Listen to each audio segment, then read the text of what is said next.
Welcome to study time. ഇന്ന് 8ാം ക്ലാസ്സിലെ social സയൻസിലെ ടെക്സ്റ്റിലെ ആദ്യത്തെ ചാപ്റ്ററാണ് invasion and resistance.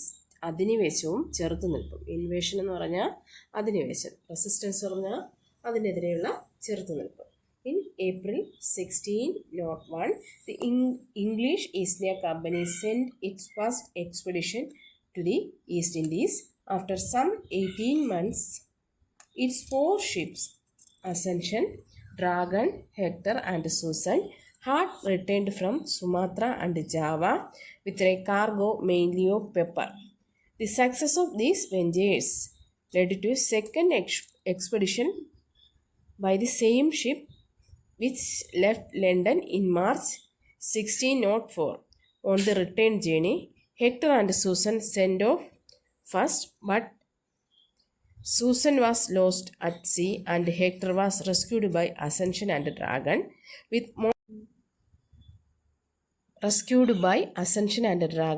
most of the crew dead. In May 1606, the ships loaded with a cargo of pepper, cloves and nutmeg reached England. The company made a profit of 95% on their investment. 1601 April English east India company അവരുടെ ആദ്യത്തെ expedition ഈ കിഴക്കൻ രാജ്യങ്ങളിലേക്ക് അവരുടെ കപ്പലുകളെ എക്സ്പെഡിഷന് വേണ്ടി, യാത്രയ്ക്ക് വേണ്ടി, കച്ചവടത്തിന് വേണ്ടി അയച്ചു. എന്നാൽ 18 മാസത്തിന് ശേഷം 4 കപ്പലുകൾ, അസെൻഷൻ, ഡ്രാഗൺ, ഹെക്ടർ, സൂസൻ എന്നീ 4 കപ്പലുകൾ 18 മാസത്തിന് ശേഷം സുമാത്രയിൽ നിന്നും ജാവയിൽ നിന്നും മെയിനായിട്ട് കുരുമുളകടങ്ങിയ കാർഗോ എന്ത് ചെയ്തു, ഈസ്റ്റ് ഇന്ത്യ കമ്പനിക്ക് കൊണ്ടുകൊടുത്തു. അവർ തിരിച്ചെത്തി. ഈ 4 കപ്പലിൽ പ്രധാനമായിട്ടും കുരുമുളകായിരുന്നു, പിന്നെ ബാക്കിയുള്ള സ്പൈസസും ഉണ്ടായിരുന്നു. ഈ എക്സ്പെഡിഷന് ശേഷം ഈസ്റ്റ് ഇന്ത്യ കമ്പനി രണ്ടാമതൊരു ട്രിപ്പും കൂടെ പ്ലാൻ ചെയ്തു. എന്നാൽ 1604 ലണ്ടനിൽ നിന്ന്, മാർച്ച് 1604 ലണ്ടനിൽ നിന്നും ഈ 4 കപ്പലുകളും തിരിച്ചു. ആദ്യം യാത്ര തിരിച്ചത് ഹെക്ടറും സൂസനുമാണ്. എന്നാൽ സൂസൻ എന്ന് പറയുന്ന കപ്പൽ തകരുകയും പിറകെ വന്ന ഹെക്ടർ എന്ന കപ്പലിലെ ആൾക്കാരെ അസെൻഷൻ, ഡ്രാഗൺ എന്നീ കപ്പലിലെ ആൾക്കാരെന്ത് ചെയ്തു, രക്ഷപ്പെടുത്തി. എന്നാൽ ആ രക്ഷപ്പെടുത്തുമ്പോഴത്തേക്കും ഒരുപാട് ആൾക്കാർ, മറ്റ് കപ്പലുകളുണ്ടായിരുന്ന സൂസനിലെ ആൾക്കാരെന്ത് ചെയ്തു, മരിച്ചിരുന്നു. In May 1606, the ship loaded with a cargo of pepper, cloves and nutmeg. Nutmeg എന്ന് പറഞ്ഞാൽ ജാതിക്ക, ക്ലോവ് എന്ന് പറഞ്ഞാൽ ഗ്രാമ്പു, പെപ്പർ കുരുമുളക്.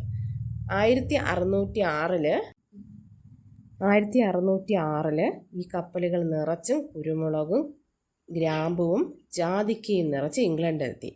ഈസ്റ്റ് ഇന്ത്യ കമ്പനിക്ക് ചെലവായ തുകയുടെ 95% പ്രോഫിറ്റാണ് അവർക്ക് തിരിച്ച് നിക്ഷേപമായിട്ട്, ഇൻവെസ്റ്റ്മെൻറ്റായിട്ട് കിട്ടിയത്. ഈ പാരഗ്രാഫിൽ നമുക്ക് മനസ്സിലായത് ഈസ്റ്റ് ഇന്ത്യ കമ്പനി 1601 ഏപ്രിൽ മാസത്തിൽ അവരുടെ 4 കപ്പലുകൾ കിഴക്കൻ രാജ്യങ്ങളിലേക്ക് അയച്ചു. പ്രധാനമായും വ്യാപാരത്തിന് വേണ്ടി സ്പൈസസ്, പെപ്പർ, ക്ലോവ്, നട്ട്മെഗ് ഇതൊക്കെ കളക്ട് ചെയ്യുന്നതിന് വേണ്ടിയാണ്. അപ്പോൾ ആദ്യം ലാഭം കിട്ടിയപ്പോൾ അവർ വീണ്ടും 1604 അയച്ചു. അതിലൊരു കപ്പൽ തകർന്നുപോയി.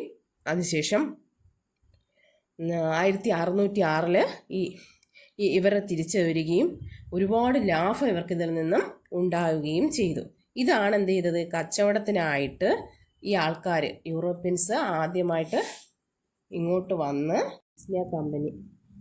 കച്ചവടത്തിനായിട്ട് വന്ന ഈസ്റ്റ് ഇന്ത്യ കമ്പനി പിന്നീട് ഇന്ത്യയിൽ ആധിപത്യം സ്ഥാപിക്കുകയും അവർ ഇന്ത്യയുടെ അധികാരികളായി മാറുകയും പിന്നീട് അതിനെതിരെ ഇന്ത്യക്കാർ നടത്തിയ ചെറുത്തുനിൽപ്പുമൊക്കെയാണ് ഈ ചാപ്റ്ററിൽ നമുക്ക് പഠിക്കാനുള്ളത്.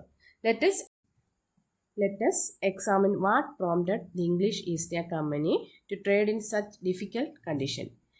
അപ്പോൾ നമുക്ക് പരിശോധിക്കാം, ഈ കടലിലൂടെയുള്ള ഇത്തരം ദുർഘടകമായ അല്ലെങ്കിൽ ഡിഫിക്കൽട്ട് ആയിട്ടുള്ള കണ്ടീഷനിലും ഈസ്റ്റ് ഇന്ത്യ കമ്പനി ഈസ്റ്റുമായിട്ട് ട്രേഡ് നടത്താൻ അവരെ പ്രേരിപ്പിച്ച ഘടകങ്ങൾ എന്തൊക്കെയാണെന്ന് നോക്കാം.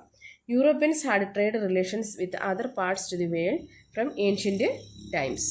ലോകത്തിൻ്റെ പല ഭാഗങ്ങളുമായിട്ട് യൂറോപ്പുകാർക്ക് ട്രേഡ് റിലേഷൻസ് ഉണ്ടായിരുന്നു, കച്ചവട ബന്ധങ്ങളുണ്ടായിരുന്നു. Asia was also included in this. Asia ഇതിൽ ഉൾപ്പെട്ടിരുന്നു. These connections led to the discovery of an eastward sea route from Europe by the end of 15th century. The main reasons for this are follows. ഇതെന്ത് ചെയ്തു? ഇപ്പോൾ യൂറോപ്യന്മാർക്ക് ഏഷ്യയുമായിട്ട് പണ്ട് മുതലേ കച്ചവട ബന്ധങ്ങളുണ്ടായിരുന്നു. പിന്നീട് ഈ കണക്ഷൻസ് വെച്ചുകൊണ്ട് അവർ കിഴക്കൻ തീരത്തേക്ക് ഒരു കടൽ മാർഗം, ഒരു റൂട്ട് അല്ലെങ്കിൽ ഒരു മാർഗം 15-ാം നൂറ്റാണ്ടിൽ കണ്ടുപിടിക്കുന്നതിന് വേണ്ടി ശ്രമിച്ചു. അതിന് അവരെ പ്രേരിപ്പിച്ച ഘടകങ്ങൾ ഇതൊക്കെയാണ്. The main reasons for the discovery of the eastward sea route are as follows. ആ പാരഗ്രാഫിൽ ഇനി പറയുന്ന പോയിന്റുകൾ ഞാനിപ്പോൾ പറഞ്ഞ ക്വസ്റ്റ്യൻ്റെ ആൻസറാണ്. ഏതൊക്കെയാണ് ഈസ്റ്റ് ഭാഗത്തേക്ക് ഒരു പുതിയ സീ റൂട്ടിൻ്റെ ഡിസ്കവറിയിലേക്ക് യൂറോപ്യൻസിനെ നയിച്ച മെയിൻ കാരണങ്ങൾ? 1. Technological advances in European ship building and sailing.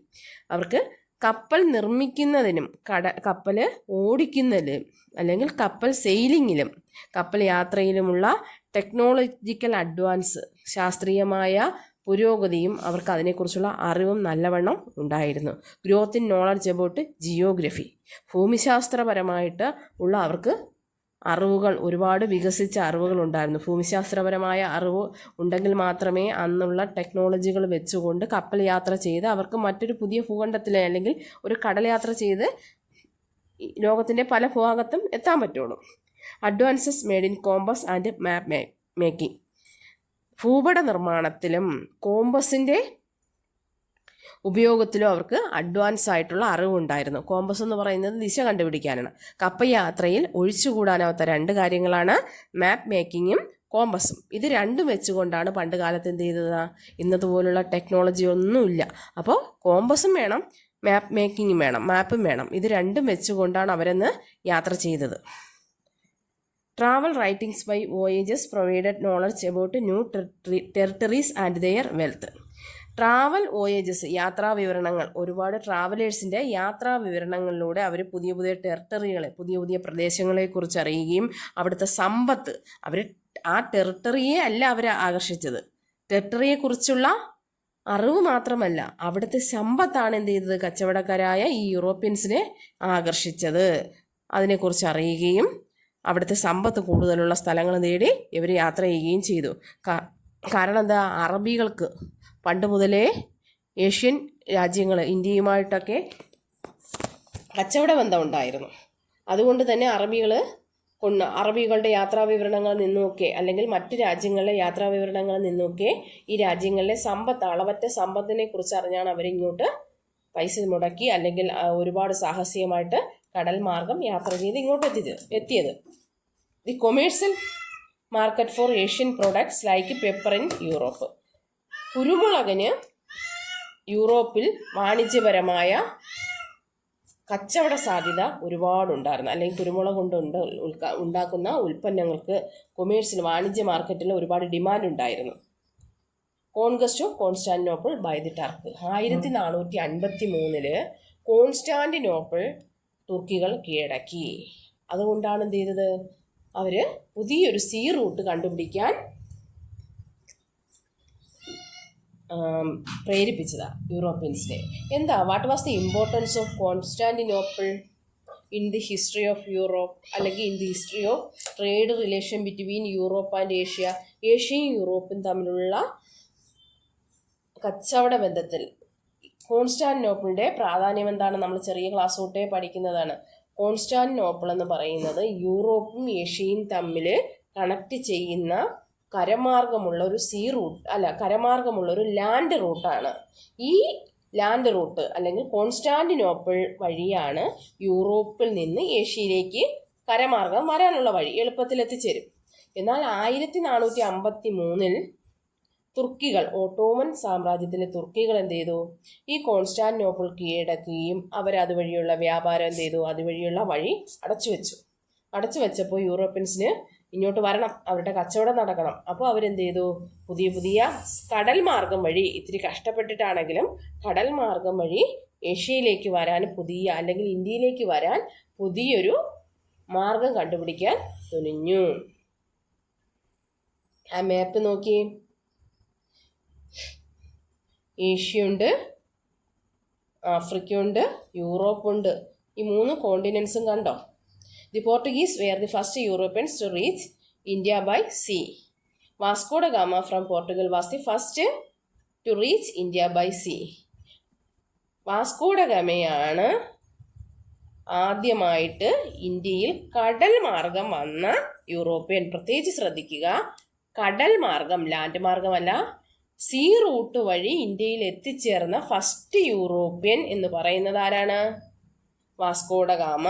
അദ്ദേഹം ഏത് രാജ്യക്കാരനാണ്? പോർച്ചുഗൽ. അപ്പോൾ ആദ്യമായിട്ട് കടൽ മാർഗം ഇന്ത്യയിലെത്തിയ യൂറോപ്യൻസ് ആരാണ്?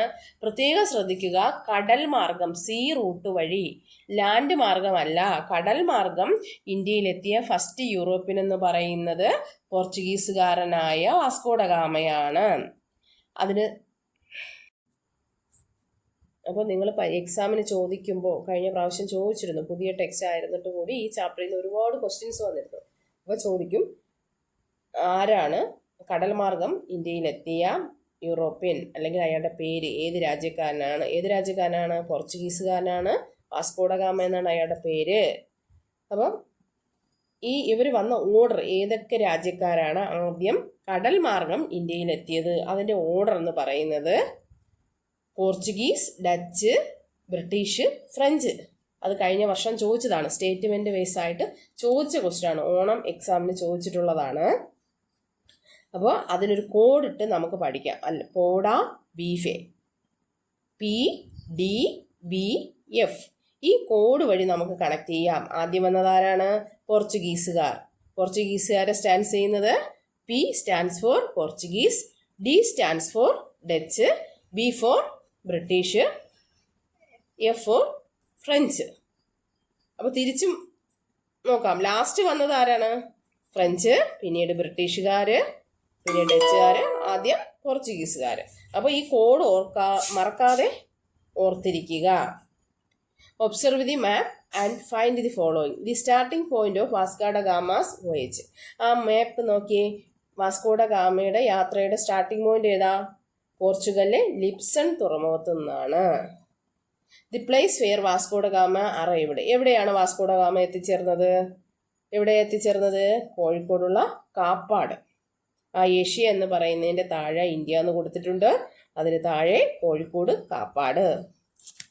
The oceans and continents he traversed. അദ്ദേഹം സഞ്ചരിച്ച ഓഷ്യൻസ്, മഹാസമുദ്രങ്ങളും, കോണ്ടിനെൻറ്റ്സ്, വൻകരകളും ഏതൊക്കെ ആണ് എന്നാണ് ചോദിച്ചിട്ടുള്ളത്. ഏതൊക്കെയാ അദ്ദേഹം കവർ ചെയ്ത ഓഷ്യൻസ്? ഏതൊക്കെയാണ്? അറ്റ്ലാന്റിക് ഓഷൻ, ഇന്ത്യൻ ഓഷൻ, കറങ്ങി വരും. അല്ലെങ്കിൽ എന്താ, യൂറോപ്പിൽ നിന്ന് നേരെ അറേബ്യ എന്ന ഭാഗത്ത് കൊടുത്ത് കണ്ടില്ലേ, അറേബ്യക്ക് തൊട്ട് മുകളിലുള്ള ഭാഗമാണെന്ത്? യൂറോപ്പിനും ഏഷ്യക്ക് ഇടയിലുള്ള ഭാഗമാണ് കോൺസ്റ്റാന്റിനോപ്പിൾ. അതുവഴി വരാൻ പറ്റാത്തതുകൊണ്ട് അവർ കറങ്ങി, യൂറോപ്പിലെ പോർച്ചുഗലിൽ നിന്ന് കറങ്ങി അറ്റ്ലാന്റിക് ഓഷൻ വഴി ഇന്ത്യൻ മഹാസമുദ്രം കടന്നാണ് എന്ത് ചെയ്തത്? ഇന്ത്യയിൽ, കേരളത്തിലെത്തുന്നത്. അതുപോലെ അവർ കവർ ചെയ്ത കോണ്ടിനെൻറ്റ്സ് യൂറോപ്പ്, ആഫ്രിക്ക, ഏഷ്യ എന്നീ കോണ്ടിനെൻറ്റ്സ് കടന്നാണ് അവർ വന്നത്. അപ്പം ദൈർഘ്യമേറിയ യാത്രയാണ്, അതിലൊരുപാട് റിസ്ക് ഫാക്ടറുകളൊക്കെ ഉണ്ട്. ഇതോടെ നിങ്ങൾക്ക്, അപ്പോൾ ഇന്ന് ഇത്രയും മതി. ഇത് നന്നായിട്ട് പഠിക്കുക, ബാക്കി നാളെ എടുക്കാം. നിങ്ങളെൻ്റെ ചാനലൊന്ന് സബ്സ്ക്രൈബ്